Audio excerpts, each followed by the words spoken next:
Is Terry the worst Shoto in Street Fighter 6? Let's find out. So not too long ago, someone left a comment on one of my YouTube pages basically comparing Terry to Ryu, Ken, and Akuma. And that comment would go on to say, Terry has to work twice as hard for half the work as Ryu, Ken, and Akuma. Do you think this is true? Let's get into it. Now the first thing that made me laugh is no one talks about Luke as a Shoto anymore just because Capcom gave him the old snip if you know what I mean. But this comment that Terry needs to work twice as hard to get the same mileage as those other 3 Shotos, I don't know if I believe into that, but I do think the more I put thought into this, the more I realize that Terry actually does lag behind the other 3 Shotos in this example. And no, this is not to say Terry's a bad character. He's an incredible character. He's at least A tier, if not higher, depending on how good you are with him. But when you just try to look at things objectively, this is where I think the other Shotos have a distinct edge on Terry. And if you think I'm wrong, let me know in the comment section. I'm sure we're going to talk about it, so let's get into it. Alright, so I'm going to actually compare a couple categories with the Shotos. And first I'm going to talk about normals. Terry's normals, I'm going to straight up say it, they're pretty good. I don't think that they're weak by any means. I'd at least give them an 8 out of 10. Like, they're very solid. Stand medium punch is one of the best buttons in the game. Up close fierce punch is a very annoying tool. It eats drive bar. He's got a 4-frame jab. He's got a pretty fast stand light kick, a long range medium kick. Like, he's got a lot of the stuff that you want. But I will say, when comparing him to the other Shotos, you do see some of those flaws, and I'm going to get into those right now.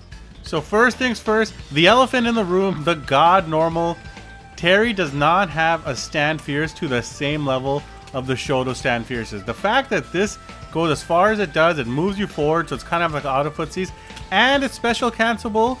This is arguably the best party starter in the game, and I think pro players like Broski have even said that the only thing keeping Terry from being a top 5 player is essentially having a move that's this powerful. And then you're gonna say, yeah, it's okay, not everyone's gonna have access to the stand fierce. Maybe he can compete in some other areas in, the Shoto battle. Let's look at stand light kick, for example. It's a very fast move, comes out in 5 frames for Akuma, Terry, Ken. It's really good at, stuffing drive rushes. If your opponent thinks that they can't be punished with some specials, this will still get them. So if you set Terry over here to just mash this out, as you can see, they're not getting me at all, but Akuma will still get them. It's these little things where the consistency you think will matter, that little inch or two, but this will make you more consistent for checking drive rushes. It'll make you more consistent for punishing moves that might be out of your distance. These little things do add up. And of course, the same example will work for someone like Ken. You let Terry whiff his stand light kick in this distance, but Ken's will still reach him. And I know, again, you're going to say it's not a lot, but it does make a difference in terms of consistency. So one thing that Terry does have going for him is that his crouch medium kick does go slightly further than someone like Ken's. But the one trade-off is it's still 8 frames like Akuma's and Ryu's, and Ken's will come out at 7 frames.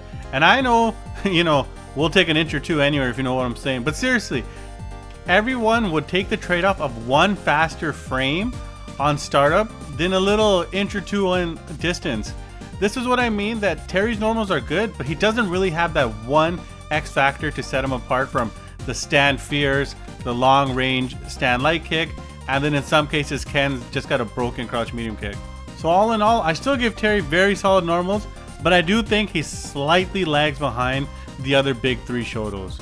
The next area I want to compare them are their special moves, and you know what? Terry's got super good special moves. He's got fireballs, 3 different variations of them.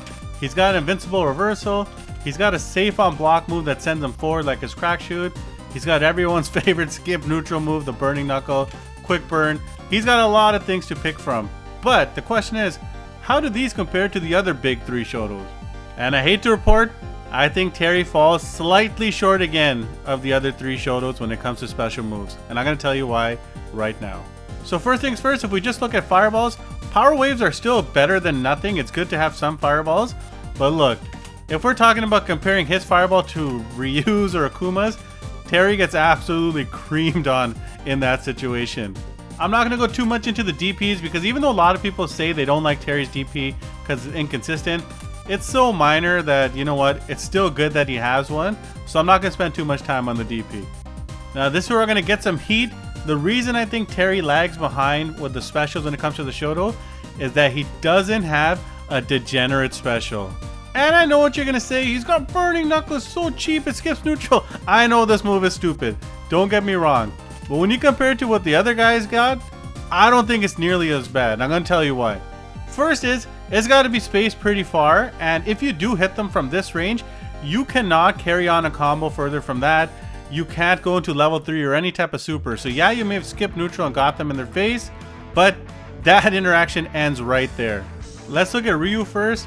I know Ryu mains are gonna hate me. I'm ready for y'all. I'll get Prison Sing on y'all. I'll snitch y'all out to Prison Sing. But I don't care what any Ryu says.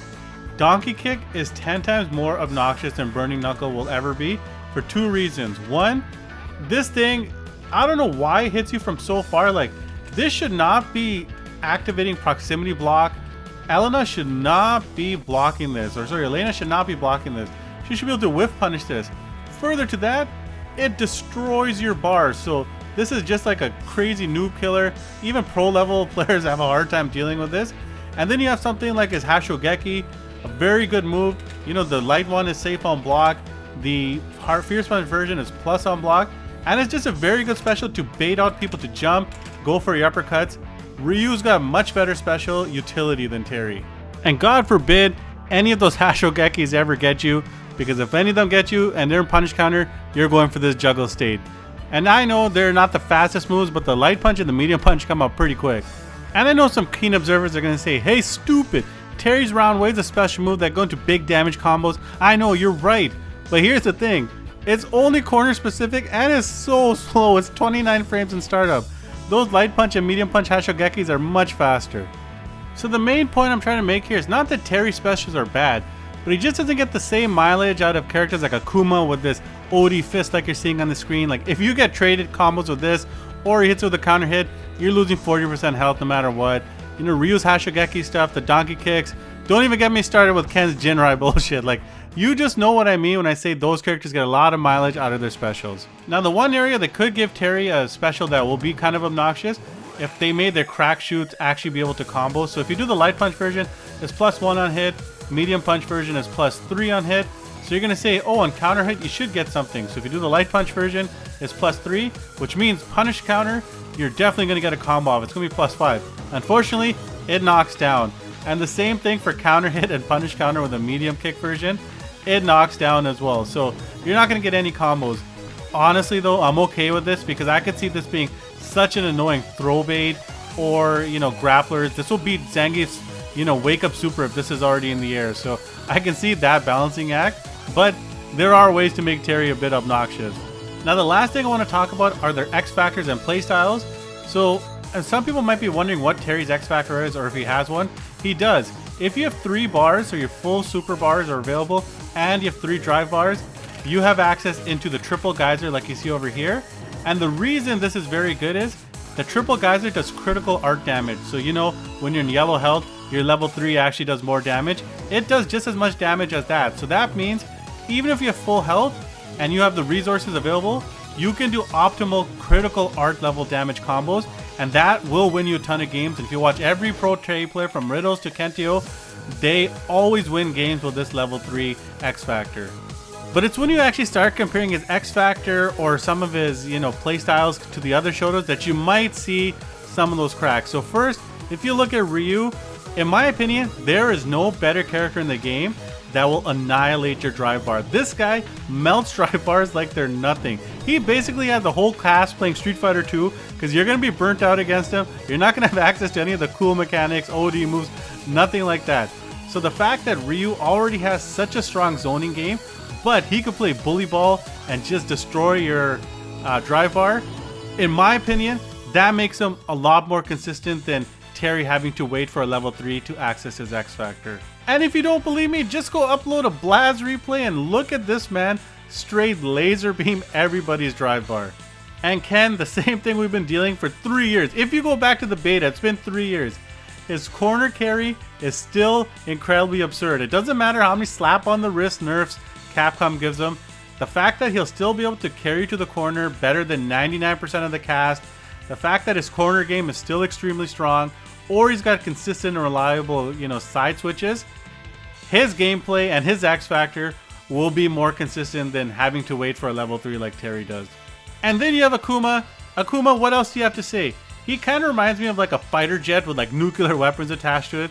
If you get him, he's gonna bleed, but you know what? He's so agile, he hits so hard that it really doesn't matter in the end. And the fact that he's able to either play the best zoning game in the game because his fireballs are so strong, or he can straight get up your ass and rip you a new one. He just got the best of both worlds. Then you factor in he's got arguably the best walk speed in the game, both front and back, and you got a true menace with crazy X-Factor potential. And when you factor everything I mentioned, this is why I give the Shotos a slight edge over Terry when you're comparing who's the best character. But in the grand scheme of things, that doesn't really matter because Terry's still an incredible character. We saw Lashar bring him out in grand finals when it mattered, and he still dusted his opponent with Terry. And I'll tell you one thing, I played all the Shotos when they came out just to see which one felt the best, and in my opinion, Terry's still the most fun. And what's the reason we play fighting games? 99.9% of us just want to have fun. And you can't go wrong with our boy Terry Bogard. And that's the video. Hope y'all liked it. Sometimes I just actually want to look at the viewer comments to see if I can add some feedback. And sometimes I get a video idea out of it, like this one. Terry guides, they're never going to stop. And I got a very, very special Terry guide coming for you in the near future. You're going to love that one. Peace out, everybody.